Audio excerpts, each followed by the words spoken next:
I don't know what to say or how to say it in times like these that are, wow, I'm speechless, rendered speechless for the first time on my podcast. And I'm not hopping on here to get clicks. I'm not hopping on here to get any attention of any sort. I'm hopping on here just as a therapeutic way of describing, how I'm feeling after watching uh, not even a full quarter of the Buffalo Bills and the Cincinnati Bengals take place tonight, Monday Night Football, a game that we were all very excited to watch, a game that we were all excited to tune in to see. Josh Allen and Joe Burrow and the pageantry that is the NFL, Monday Night Football, no bigger stage than Monday Night Football, and no bigger stage than Monday Night Football with two teams going head to head. And we saw what we saw. Bill's safety, Damar Hamlin, after he tackled T. Higgins, falls. He actually gets to his feet, falls back, slams his head on the grass on the field, and was taken away in an ambulance after they had conducted CPR for about 10 minutes. And to be honest with you guys, I wanted this game postponed right away. As soon as this happened, just taking myself through it, going back through it, I saw the reaction of these guys, and I knew that this was not just any other injury. This was not just a concussion. This was not just any other injury. This team has battled through so much adversity this season. There's been moments that, you least expected adversity, and that adversity was, whether it was Allen's elbow injury or the weather, the storms, forcing them to play in other cities. But this is unprecedented. This is something that no team has gone through. The only thing that I could even compare it to is the 19 what was it 1970 Marshall Thundering Herd, where the team passed in a plane crash. I've never seen a single player um, suffer something like this during a game. And to me, the first thing I thought was each and every Sunday, Monday, Thursday, we get revved up for our entertainment to watch the Bills compete, watch your team compete, watch any team compete. We get lost in the pageantry that is football, and really, that's all it is. It's just a game.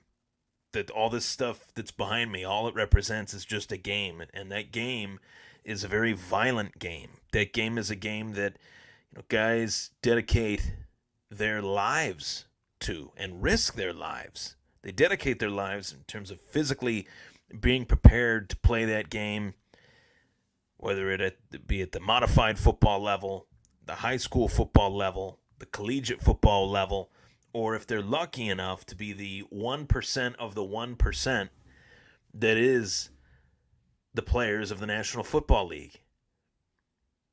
And Damar Hamlin's one of those players that second year safety out of Pitt, late round draft choice, worked his way to being a mainstay of the Bills roster and worked his way into a situation where one guy goes down, Micah Hyde, due to his own scary injury, a neck injury. And Damar Hamlin gets an opportunity to play in a game as a starter for the first time, week 5 pushing forward, and this happens. I'm completely speechless, and I wanted to hop on here not to just say that I'm completely speechless, but I hearken back to comments that I've received over the years about how could you dedicate so much time to a podcast where you're talking about sports and you're talking about these athletes that kneel to the flag and they make too much money and all this stuff like that I've heard over the years. And I say the same thing then that I'll say now. These guys deserve every single penny that they receive. They work extremely hard for it. The people that say that these players make too much money are the same people that couldn't do this game. that couldn't put themselves through that peak level. And even if they could put themselves in their own individual peak level performance, they still wouldn't be good enough. And yet those are the people that are saying that these guys make too much money. And then, at the very least, I hope in a time like this, if anything, I hope that those people that say that these players make too much money can now recant that statement and say these players risk their lives, put themselves out there to potentially cause themselves long-term harm for the sake of our entertainment, whether it be on a Monday, a Monday, Thursday, or a Sunday, or a Saturday, for that matter. And that's always been a stance that has frustrated me. And that has always been something that I've never been able to wrap my head around when I hear about players, making too much money. They work really, really hard to have the opportunity to play in the National Football League, and not every player is the $40 million player. Damar Hamlin certainly was not. This guy worked tooth and nail to make it in this league. And to have this happen to a team that has faced a ton of adversity, I sit here and I say that I'm very proud to be Buffalo Bills fan, but I've said that a lot, over the years. But I'm proud now to say that, due in large part to the fact that Sean McDermott handled this as well as anyone could have ever handled it. And I don't want to speculate, but I will say, just from what I saw tonight, that you had two teams. One team obviously had an athlete that suffered a horrible injury, more than an injury, a life-threatening injury, a life-threatening moment in the game. And those two teams were given 5 minutes by the National Football League to collect their thoughts and ultimately get back out there. Those two teams then came together and said, no, we're not getting back out there. We're not going to put ourselves back out there. We are going to go to the locker rooms and we're going to go talk to one another and figure out where we go from here. And I can stay as up to date on Twitter as humanly possible. I could stay as up to date on anything. But I'm only commenting right now on the fact that this team is, man, how could you not love this team? How could you not fall in love with this team with all the adversity that they faced, how they've been able to support one another? Moments before I came on tonight, Stephon Diggs finds his way to the Cincinnati Medical Center where Damar Hamlin is currently, and Ubers a ride down to the medical center to be with his teammate. You have guys on the other side, on the Cincinnati Bengals, like Joe Burrow and T. Higgins, that have obviously shown their support, and T. Higgins was distraught, being that he was involved in that play that was ultimately the last play of the game. I hope that this is a friendly reminder to people out there that this is just a game. And these guys that were emotional on the field, witnessing a teammate being given CPR to be revived after his heart stopped, I hope that puts things in perspective for people, and the people that are out there that say these guys make too much money, these guys do this, and they get paid this or that. I hope that we don't have to hear that anymore after a night like tonight. And if we do, shame on them. To me, this game had to be canceled, postponed, whatever you want to call it. The play had to be stopped. There was no other option. When both of those sidelines came together and just said, no, we're not going to play. We're not going to play. And this is a community that has been through a lot. I go back to May 14th, 2022, the shooting at the Tops Markets on Jefferson Avenue. I go back to November, storm, forces, and I'm not comparing anything. I'm just going through the list of things that have happened and taken place.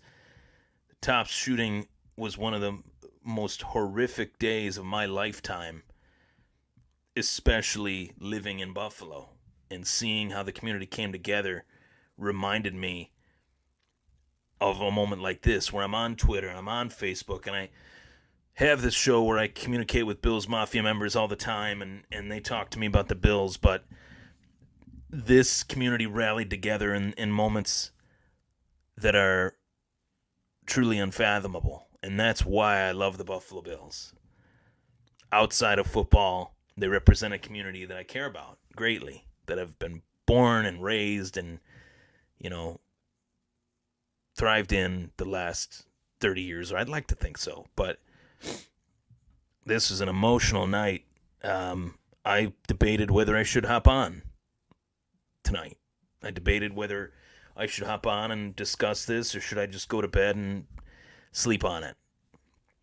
I couldn't because I couldn't sleep after something like that happened. I don't know who could sleep after something like that happened. This is a very tough moment because you then put yourself in the shoes of being a player. How do you go back? How do you go back out there after a moment like that? How do you go back out there? What do you do right now? Even with the game postponed, as a Bills player, how do you put yourself back in that headspace? What is the right thing to do? There is no right thing to do because nobody has ever gone through anything like this before. There is no right way to go about it.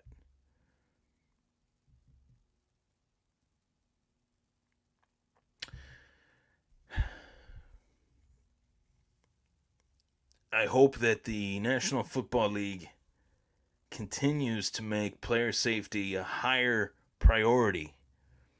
I know that this was a freak accident. You want to call it what you want to call it, a freak accident, or this is a violent game and these things happen.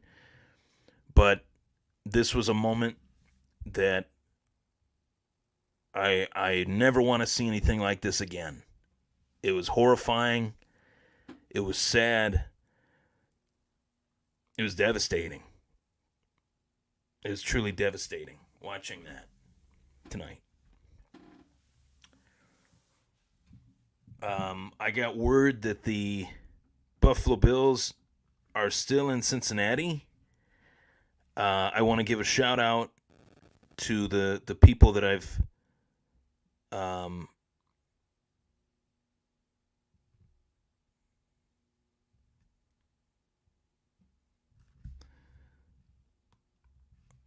I want to give a shout out to the people that pardon me.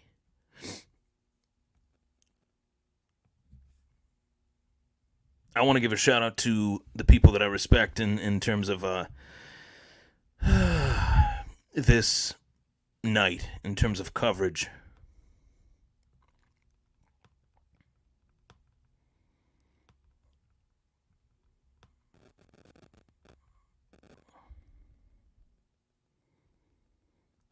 And let's talk about that.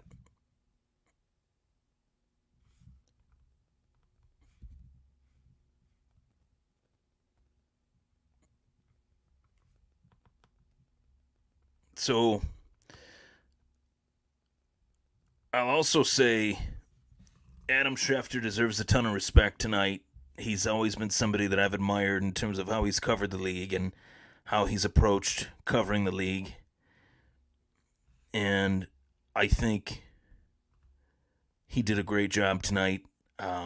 Wasn't given a lot to work with due to the circumstances of the game. And I say wasn't given a lot to work with because I did feel in moments early in this instance there was a lack of sensitivity by certain members of ESPN. And I'm not going to call their names out, but there was a three-piece group. One was Schefter, one was Booger McFarland, the other Susie Colbert, and I just thought Susie Colbert was focusing on the players crying far too much, in my opinion. And I understand that the players were crying. That broke my heart to see the players crying. But she wasn't talking about Damar Hamlin. She was talking about the players that were crying. And it's not about the players that are crying. It's about Damar Hamlin. It to me, I didn't understand that. I don't know. Maybe that's just one of those things. Sometimes we get a little bit fickle and funny when we're dealing with grief and shock. And maybe that was just one of those things that I just couldn't wrap my head around. But Coley Harvey, who is a national reporter for ESPN, just tweeted that he just spoke to a rep from the University of Cincinnati Medical Center who says the hospital does not anticipate giving an update tonight on Damar Hamlin's status. Stephon Diggs did make his way to the hospital and convinced security to let him in. But yeah, I thought Adam Schefter did great. I thought Scott Van Pelt did pretty good too in terms of his conversation with Ryan Clark. I also thought that Sean McDermott. I mean, I can't say enough about Sean McDermott, and honestly, talking about a guy like that will get me hooked up. So that's what people want to see. I don't know, but I can't say enough about the guy. He's somebody that I greatly admire, and the way that he reacted, took charge of a unfathomable situation. Truly was inspiring. That really took me. That probably was what got me going more than anything. Was to say, this is my team. My team does not want to take the field. We're not taking the field tonight. Not tonight. I tweeted, Sean McDermott is a great man. I truly believe that. I think this guy is one of the best people in the National Football League.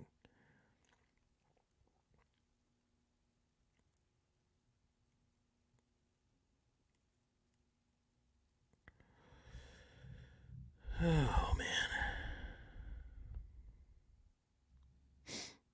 This was a tough one. This is a tough night. Doug Clark says, thoughts and prayers to Damar Hamlin and his family. Cody Ritchie says, prayers to Damar Hamlin of the Buffalo Bills. So I just want to remind you guys that, in the midst of all of this, whenever you're feeling like you see the news of a player making big money and getting a big contract, know that not everybody gets those big contracts, for one. And if someone does get those big contracts, know that they busted their hump to get that big contract. Know that not everyone gets them, and the ones that don't, they're pretty damn talented too. I just feel that needs to be a point of emphasis tonight for me, because I hear it far too often. Players make too much money. No, they don't. No, they don't. Do they make more money compared to the average person? Yes. But the funny thing is, they're not the average person. They can do things that the average person cannot do.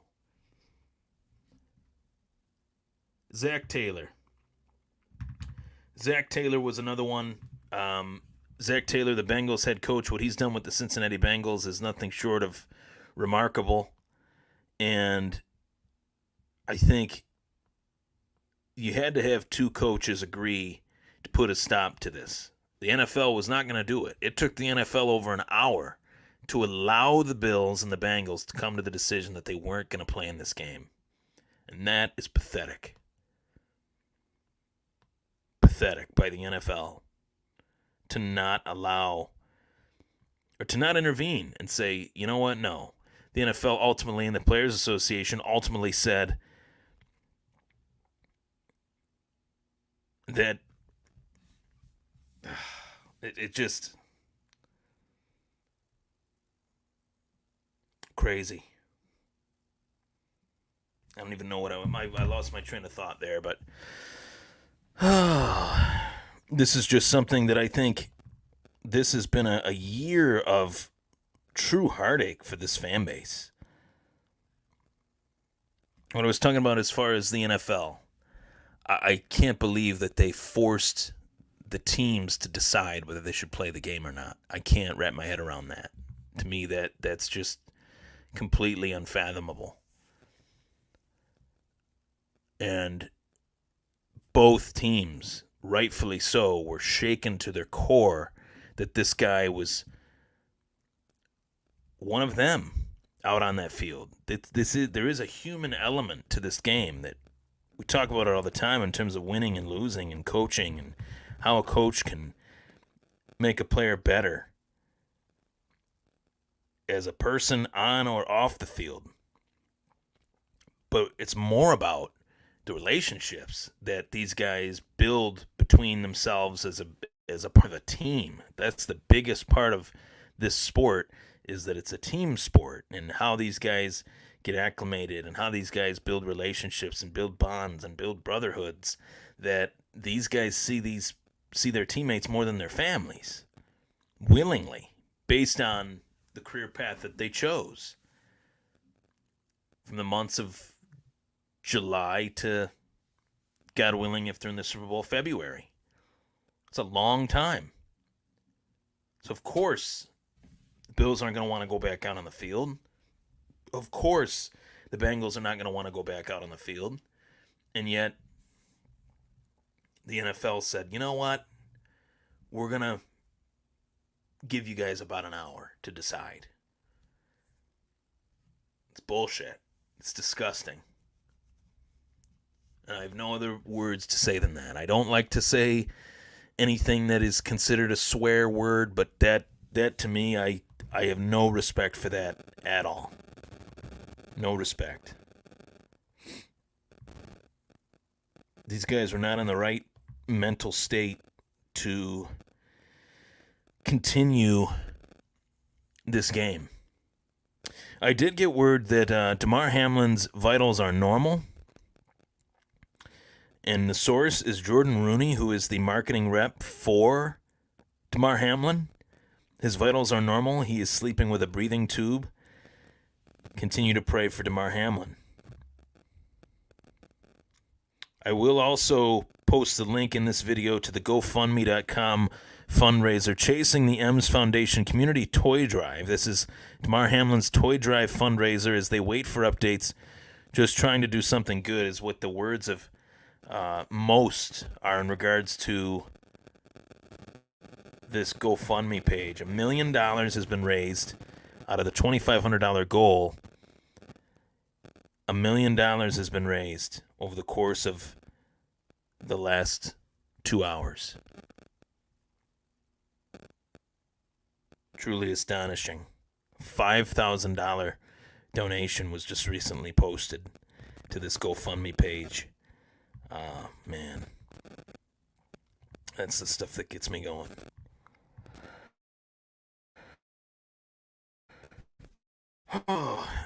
Doug, when he showed Joe Burrow trying to use it, just happened, the thousand in his eyes was bone chilling. The question to me is how, like, I don't even want to talk about what the big question is in terms of the football is when or whether or not they're going to play this game. I don't even care about that. I want to find out what's going on with Damar Hamlin. And I wanted to just hop on here and say these guys did the right thing tonight.